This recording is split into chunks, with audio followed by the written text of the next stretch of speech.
As the man who once played Han Solo in a Star Wars movie, but was nowhere near as good as Harrison Ford was playing Han Solo, as he once said in the trailer for this movie, the bear did cocaine, so for that reason, time to drink up. No, this is not sponsored by Angry Orchard. I figured this was the perfect movie to do this, so cheers, guys.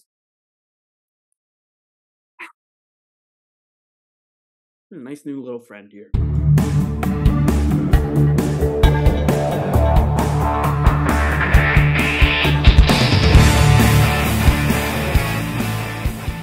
Cocaine Bear! Okay, I'll put this down now. Joke's over. What's going on, guys? Welcome back to the channel. My name is Alex. Today, I'm going to be talking about the movie Cocaine Bear. An oddball group of cops, criminals, tourists, and teens converge in a Georgia forest where a 500-pound black bear goes on a murderous rampage after unintentionally ingesting cocaine.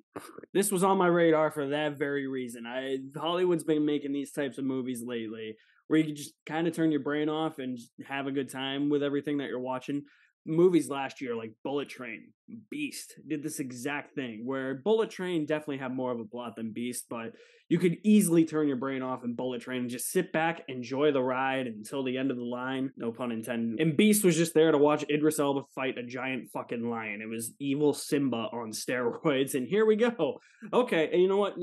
I'm gonna need this back because we're about to go down a rabbit hole, so buckle up. Alright, so here's my theory with Cocaine Bear. You remember that show Little Bear from Nickelodeon that we all loved when we were little?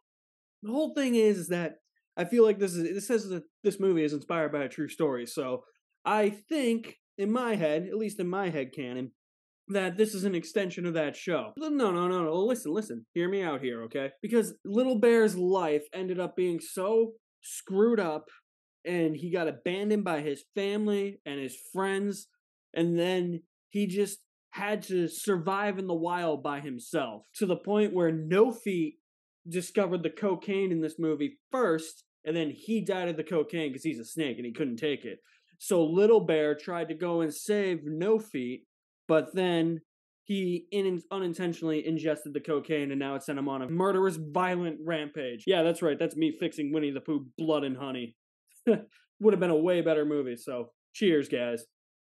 In all seriousness, though, that was the type of movie I was expecting out of Cocaine Bear, but I was also worried because it was Elizabeth Banks directing, and I wasn't a huge fan of her direction with Charlie's Angels. She at least wasn't writing or starring in it, because I think that really both of those things may have gotten in the way of being in Charlie's Angels as well. Like, you could definitely tell with Charlie's Angels that she wanted to be in the movie more than she wanted to even make it or even write it. I think she does a better job here, but it still does suffer from a lot of those issues that I have with the 2019 Charlie's Angels reboot, like the editing, for instance. It is still hyperactive. I mean, it's not as choppy as it was in Charlie's Angels, but there are scenes in here where it is still choppy, and I'm just like, Jesus, can a shot last more than 2 seconds?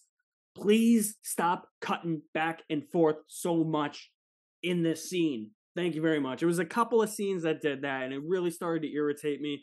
And some of the bits of comedy didn't necessarily work for me in this movie. A lot of it did, but there was a lot of forced humor. It almost feels like that forced MCU humor, just trying to get a laugh at you, trying to make light of the situation. There's a 500-pound grizzly bear coming for these people because it ingested cocaine and it's attacking them, and they're not as scared as I feel like they should be, because the whole joke throughout the movie is that the bear ingested cocaine, and that's kind of another problem I had. That premise is funny, but when the movie takes advantage of that premise, that's when the movie's at its best. When it doesn't take advantage of that premise, it tries to be this deeper thing that's trying to tell a bigger story, have all these characters and subplots that are supposed to converge on one location. You know, typical movies like this, they're trying to go too big and trying to do too much to the point where they get convoluted.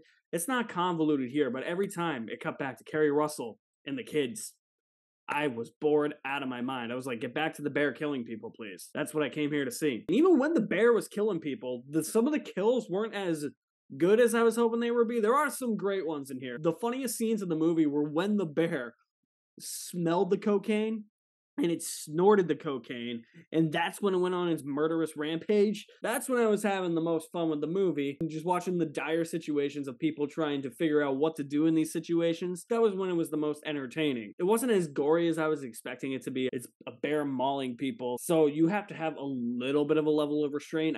You don't want to go so far over the top to the point where it's just gross. Luckily, it didn't.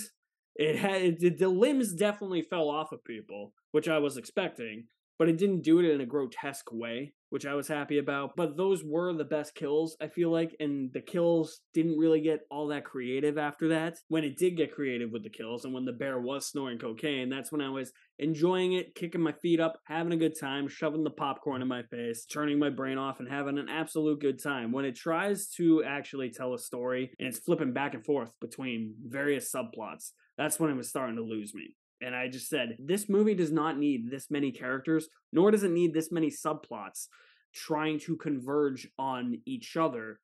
It should just be about people trying to escape from a bear who ingested too much cocaine. That's all it should have been. And I think I would have enjoyed it more if it lived up to its premise a little bit more. And as I said, it does in some parts, but I don't think it reaches that full potential. This isn't a bad movie by any means. Everybody looks like they're having a lot of fun making this movie. Rest in peace, Ray Liotta.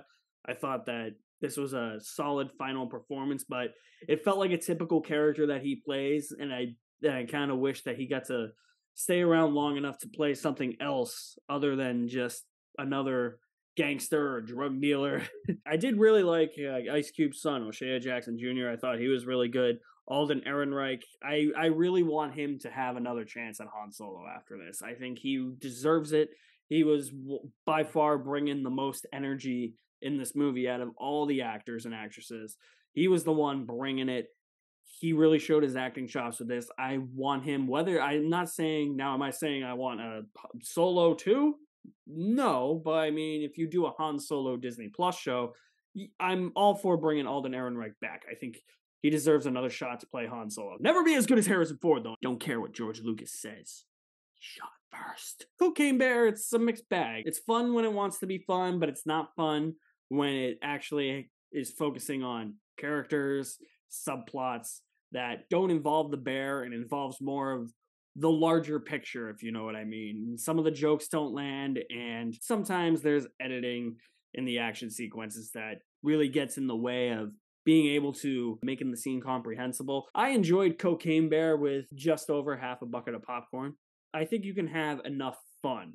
The problem I had is that I went to an advanced screening. I didn't get to sit in the press section, and I had to sit with the general audience, and the entire time they were laughing, and I was like, maybe this is why I'm not finding this movie funny, because they're laughing at every goddamn line of dialogue or everything that happens on screen, to the point where it's getting annoying. So maybe that's why I didn't find it funny. If I see it again with a regular crowd, people that actually pay to see the movie, instead of just being like, oh, hey, free movie, we can talk and laugh whenever we want.